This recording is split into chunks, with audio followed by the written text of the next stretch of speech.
Hello, everyone. Welcome to Sports Streaming and the Future of Fan Measurement. This was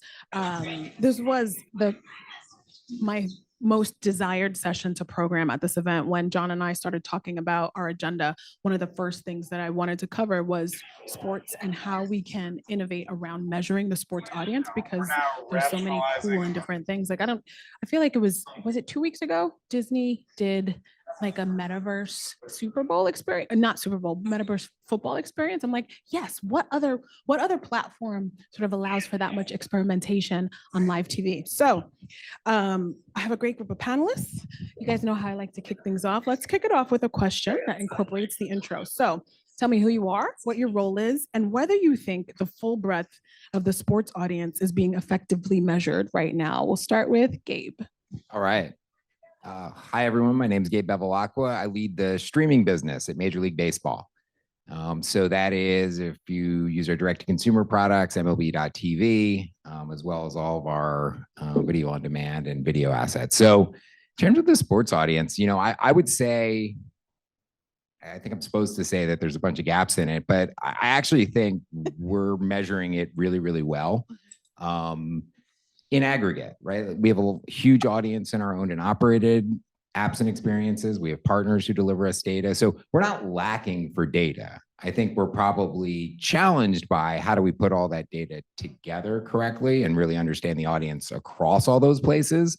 But I can certainly tell you I'm awash in data. It's the figuring out the signal in the data that is the challenge for all of us probably.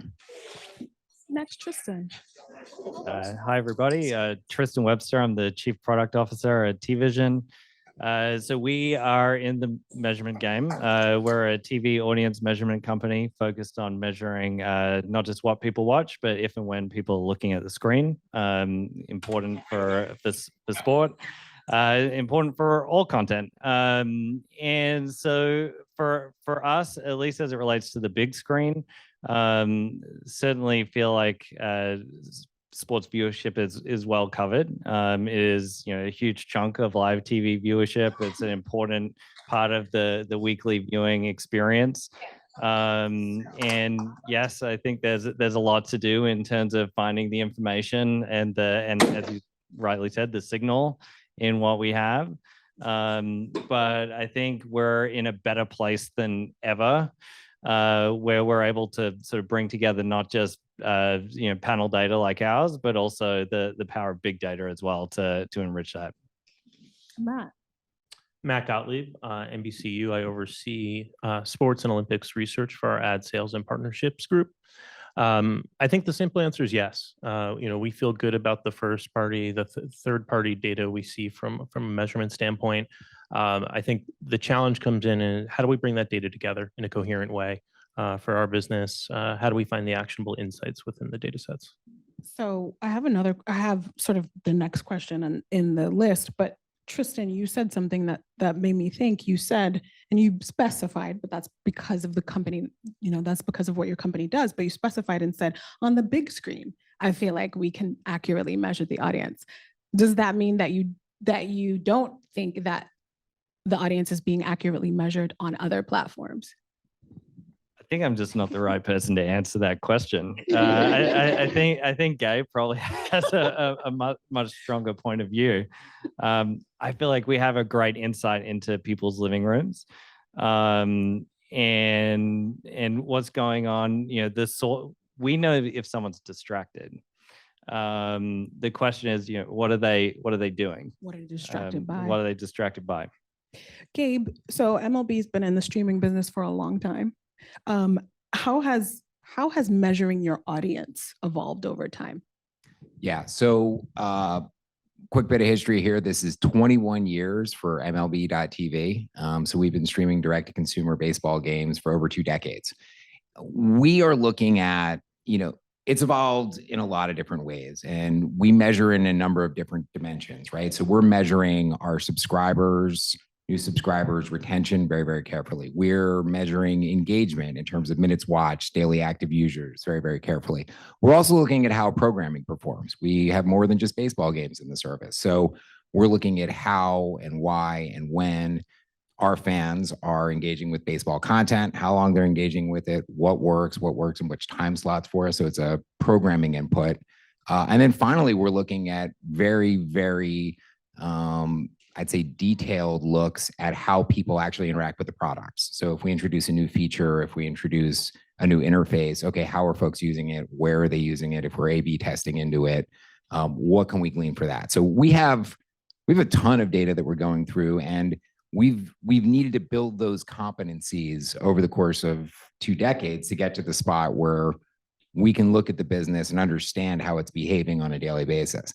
All that said, baseball is changing, and this year was like certainly a year that challenged a few of our assumptions. So I don't know who follows baseball closely in this room. We got some hands here.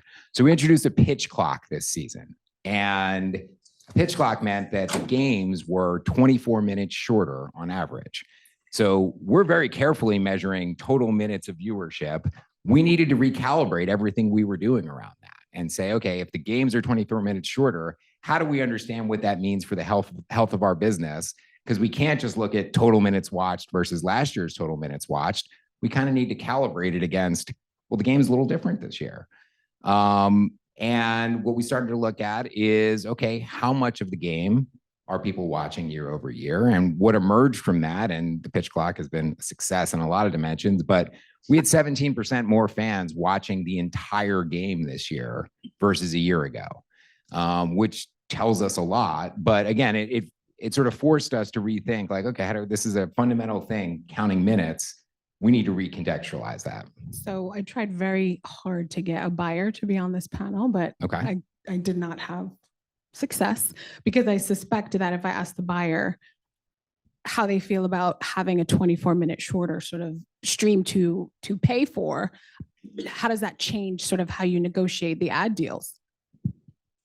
So very much not my department. What I would say, though, is in terms of thinking about engagement, the games are shorter. Fans watched 1 billion more minutes in aggregate of a game that's on average 24 minutes shorter. And they're watching more of the whole game. And there's still an ad break between every half inning. So I think this is a very engaged audience. I think the game moves fantastically at this pace. And I think that it shows itself and manifests in those numbers. I think it speaks to the complexity of trying to measure the full audience now, right? Because if I'm a buyer, they have to consider all of those aspects. Speaking of complexity, Matt, you have so many platforms, apps, you have teams, you have sports, you have live events. I imagine that measuring the full NBCU sports audience is kind of complex. How has it changed for you? Yeah, I mean, it's certainly complex. I think part of the sort of the responsibility of insights leaders is to simplify it, right? And that's for our business internally and stakeholders. It's also for our clients and agency partners to find those actionable insights and make sure that we can articulate, the value of these properties and what they're delivering. I think when it comes to sort of how we think about measurement more broadly, it's about expanding the playing field, and that's truly how it's evolved over time, right? We feel good, as I said, about the first and third party measurement we have when it comes to eyeballs. But at the end of the day, marketers are buying impressions, but they're looking for business results, and we really look holistically throughout NBCU about how we deliver impact for partners. And in the sports universe, that sort of translates to, with that live event, with that live viewing that you mentioned, are people paying attention? Are they staying in the room, or are they completing the ads? How are they engaging with the content? Are they looking online for more information? Are they looking online for advertiser information for what they're seeing? Are they responding through biometrics we measure? And then ultimately landing on brand impact and what is it delivering ultimately for business results for our partners. You said biometrics, and Yeah. I got I got super excited. Yeah. None of you came to my VR and AR panel, but that's fine. But we talked about measuring biometrics, right? We talked about sort of whether you can and should measure, like this new dimension of things, whether you can and should measure. Maybe one more question. I won't get you in trouble by asking about biometrics measurement. But what I would say is, are advertisers asking you for different types of metrics now than they were before? Certainly. I mean, it's a focus on lower funnel. It's what did this, equate to in terms of profit? How did it move my stock price in some cases? Very, very high level questions. I think when it comes to biometrics, this isn't necessarily something that people have come to us and asked for, but it's something that we see in the data as we capture it, that there's a point of differentiation. The World Cup for us was a really important one. If you look at the same engagement levels, the same emotional response for English language coverage versus coverage on Telemundo, because of the announcers, because of the broadcast experience, you're seeing elevated levels of engagement with a Spanish language audience. And that translates over to the ads and the sponsors. And then maybe one more question. How do you have that conversation with an advertiser? Do you then just say, this is what we saw in the data. We think it turns into this. We think this is the outcome, or we think you should buy differently. We think you should give us more money. We think you should, how do you share that information with them? Yeah. Certainly yes to one of those questions. I think, when we go back and talk to clients, after an event about, what we delivered in terms of impact, it's everything we've talked about today. It's how many impressions were delivered, how many people did you reach overall from the content with your campaign, and it's getting into what was the engagement, not just with the property, but the specific moments where your ads were airing, where your sponsorships were airing, to show the heightened level of emotional engagement, and then ultimately how that translates to business results. Tristan, I will get to you in 1 second. Gabe and Matthew, for both of you, maybe one more question. It sounds like you can measure everything that your heart desires. But are there any gaps in things that you wish you could measure? And what is stopping you from measuring that, if so? I can go. Look, reach is foundationally important to us as an industry, as a sport. And you've seen, throughout baseball's history, there's been a distribution strategy that has baseball in a lot of places, right? So obviously part of the traditional pay TV bundle, both at the local and national level across multiple networks. We have our own direct-to-consumer product. We work with digital partners like Peacock and Apple TV Plus to distribute. So we have a lot of touch points, and all that data gets added up and we see it all, but understanding some of the overlaps in those audiences, an obvious challenge that I think everyone in this room is nodding their head and deals with every day. But as we do expand to new platforms, and we want to meet our audiences where they are, it's important for us to understand, is this audience incremental for us? Is this the same audience in a different place? Are we finding new pockets of viewers? And the measurement challenges underlying how we do all of that. Look, we'll get it figured out, and we get it figured out bit by bit. And you learn a little bit. So this is the first year where we did streaming in local markets. So this has always been an out-of-market product for MLB TV due to the interesting things happening in the RSN marketplace. We had a couple RSNs that no longer wanted to do baseball. So MLB took over baseball broadcasts in San Diego and Arizona. Well, that was a big moment for us to figure out, okay, how is this going to work? If we're streaming in market for the first time, is this going to be incremental? Is this going to cannibalize that linear audience? And, these are things that we're looking at very carefully as we think about what the next few years look like, and we look at the RSN marketplace. So those overlaps are real important to us. Does that mean MLB is going to buy a measurement company to figure those things out? I don't think so. I did not. We are very happy to partner with many measurement companies. Matt, are there any gaps, or what would you love to measure that you can't right now? Yeah, I mean, we're trying to keep pace with the evolution of our business, and so obviously there's linear streaming, and we have a lot of different data sets that we've already talked about, and that we're cultivating. One place where we're continuing to grow as a sports business is experiential, and when we think about the entire fan journey, and we think about the on-site experiences that we can offer brands in terms of activation, how do we report back on what was the fan experience, what was the value added to them for having these experiences available, and what was the brand impact? Are people aware, and how does that compare? How does that complement? How does it build on the on-screen delivery we have for the same types of sponsorships? So Tristan, given that you measure, what is the most challenging thing about measuring the sports audience right now?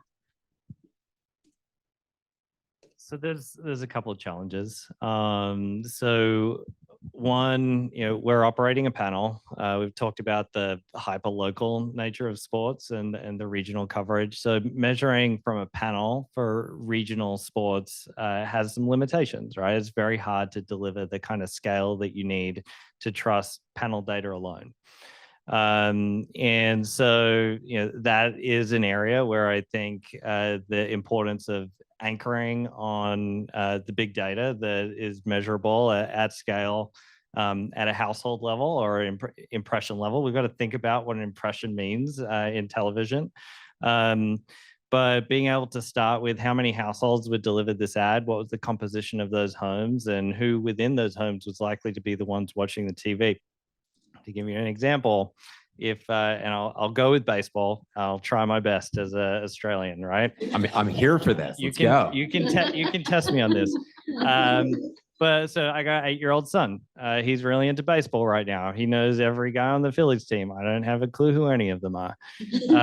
Now, if that Phillies game is on at 6 o'clock in my household, or if it's a West Coast game and the game starts at 9, who's watching, right? I can tell you that at 6 o'clock, it's going to be mostly my son, a bit of me while I'm preparing dinner, and maybe my youngest son walks in and out. He doesn't care about baseball yet.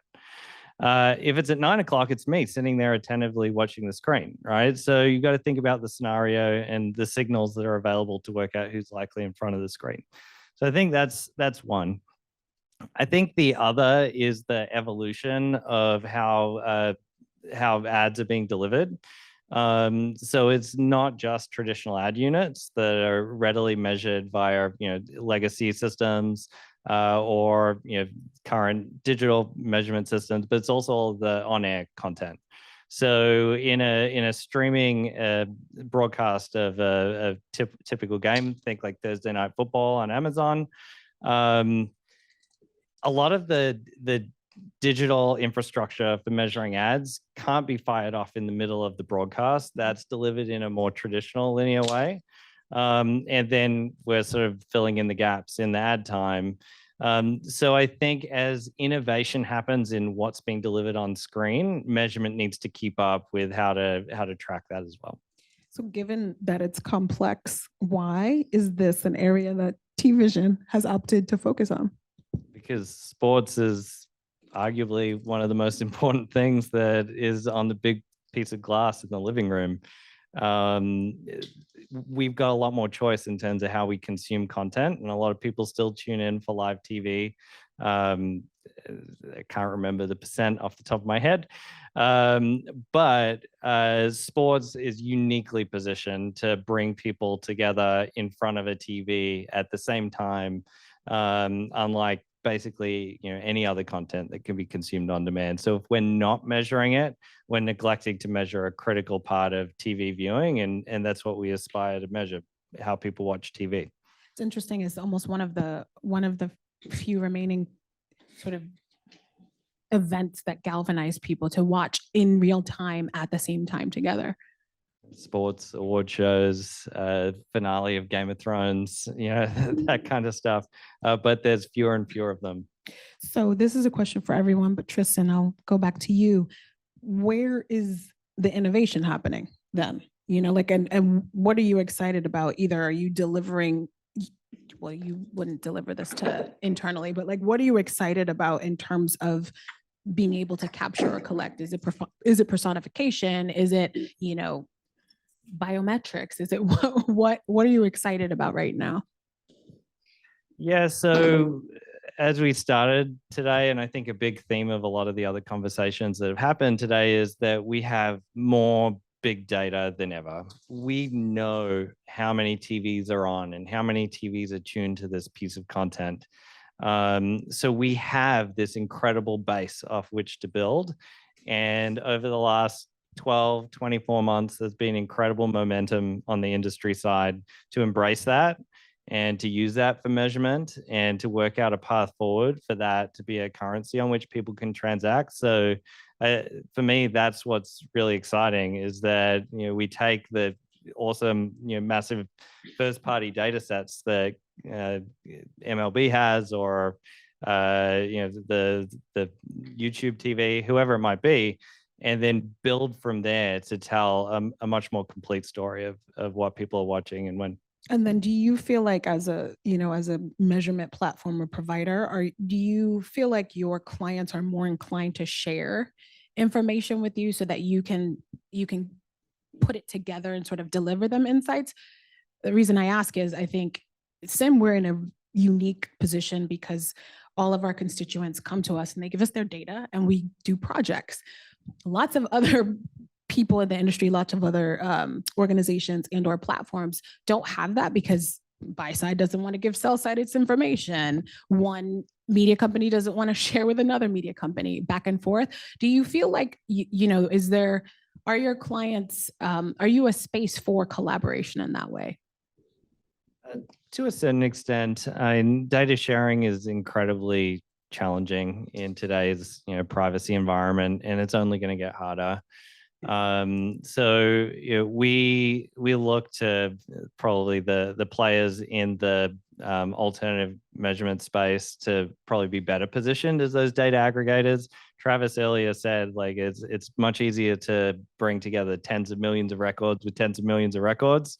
And we're not the ones to do that. So we look at ourselves as more of an ingredient into a marketplace where you can do a lot of amazing things.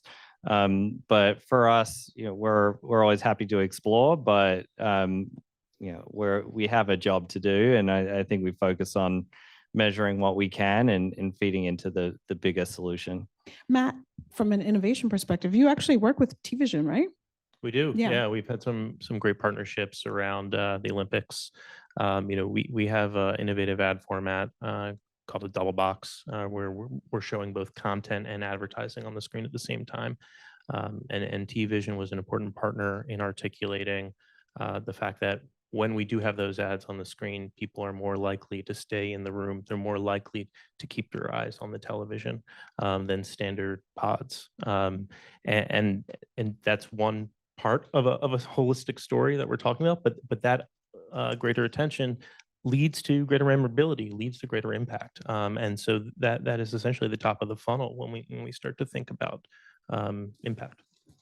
Gabe, you guys already cut your broadcast by 24 minutes. That someone could say that's innovative, right? You took the risk. Where else is innovation happening in terms of measurement, and what are you looking forward to? A topic I would say I'm very interested in of late is starting to connect what we can do from a measurement and forecasting perspective to the actual action on the field, and doing it in a quantitative way. So what do I mean by that? So I can look in real time as what I would call an exciting game is happening and hop into our real-time dashboards and see, yep, lots of people are watching that. Surprise, surprise, the game's close. A couple big name pitchers are going. It pops immediately.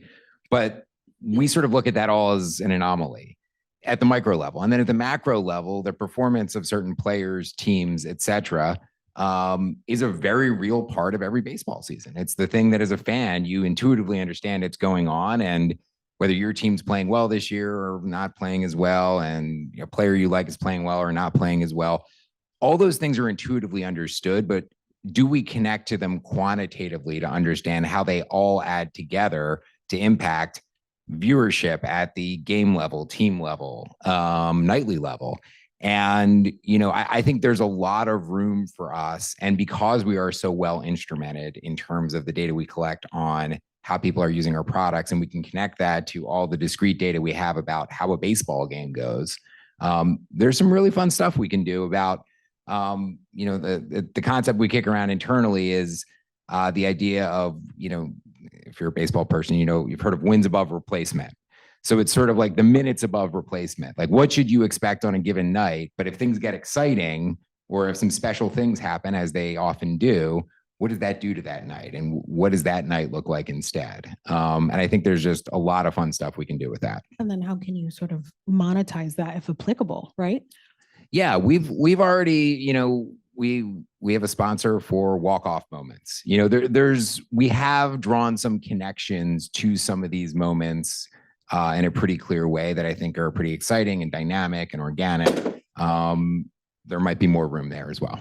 So, yes, go ahead. Just one addition to that. I mean, we see attention over the course of a game varies greatly and relates very predictably to the quality of the game. Like if it's close, if it's a blowout, whatever it might be. The extension of that as you move to digital delivery of ads is that you've got pretty much real-time bidding for ad inventory. People should be willing to pay more for those ads as the game gets down to the wire, but they don't know that before the game starts, right? Today, you're asking people to make commitments without knowing what's going to happen. Is it a blowout or is it, the game of the year? If you can move closer to real-time bidding on some of these things, potentially command a lot more money for those placements and those increased impressions you might get at the end as well. I think you have to have a buy side that's ready to do that too, right? And they have to be willing or able to sort of, are you getting that inventory through the trade desk? You're like, where does it come from? So, we didn't get to talk about the apps and third-party platforms like Twitch, people doing live streams while games are happening, and FanDuel and DraftKings, people are betting on players, which kind of blows my mind, but it's what we do now. How do you see those audiences fitting into the measurement mix, or do they? Jump ball. Yeah, I mean, I think there's sort of two different lanes that you're talking about. One, in terms of the social platforms, these are valuable tools to expand delivery of our content beyond the walls of NBC Universal. They're also on-ramps for fandom, particularly with younger generations. We see interest in consuming our content on these platforms, but even among younger audiences, linear and streaming still lead the way. And so they will become TV viewers, Peacock streamers for this content. I think in terms of the betting apps, I know people are starting to consume some of the live streams in there. At this point, our research shows it's more of a second screen experience. And it's a really valuable one for the entire ecosystem, because when people are betting, they're watching more games. They're watching sports that they never would watch otherwise because they're invested in some fashion. And they're watching longer. A game could be a blowout, but if you're still worried about your team covering the spread or hitting the over, it's a reason to watch that didn't exist for most of this country 5 years ago. So potentially positive impact on the economics of the ad marketplace overall for sports. Yes, it is. People accept betting and people are watching more because of it. So, Gabe, what do you think? So I think I mentioned earlier, we've always, and I think recently especially, have very much leaned into, we need to meet fans where they are. We need to focus on reach as something that's core to the success of the business. So we've certainly experimented with our content in new platforms, living outside our walls. We've got something called the Free Game of the Day on MLB TV that we are, I would say, open to experimenting with in terms of distribution, and it's a nice vehicle for us there. And again, it's the same idea. We want to give people an on-ramp to watch a baseball game, and that can sometimes live in other places. So, part of every deal we do on those fronts, though, is we always want to understand measurement. and that's like, that gets papered. That's part of it. Because we need to be learning every time about who is this audience? How are they interacting with it? How is it maybe the same or different as the audience we see? And that's foundational to anything we'll do from a distribution And I perspective. feel like betting on baseball was like that was like the worst. Wasn't that like the worst thing ever? No, I'm not a baseball fan, but like there was a whole scandal with like Cal Ripken. No, it's Pete not. Rose. Pete Rose, right? Like he was not supposed to. Like it was a whole thing, Yes. and now you can have an app and bet on baseball, which kind of seems, I don't know. Like I said, it seems a little insane. Tristan, I will leave the last question with you. How I know you measure on the glass, but you also understand that the world is sort of bigger than that. How do these apps kind of play into the mix, and do you think it's going to influence the marketplace? I grew up with sports betting on TV my entire life, so Oh, I'm wow, kind really? of used to the concept. It was actually more of a culture shock moving over here and not having sports betting 24/7. But ultimately, I think it's driving interest and engagement in the game.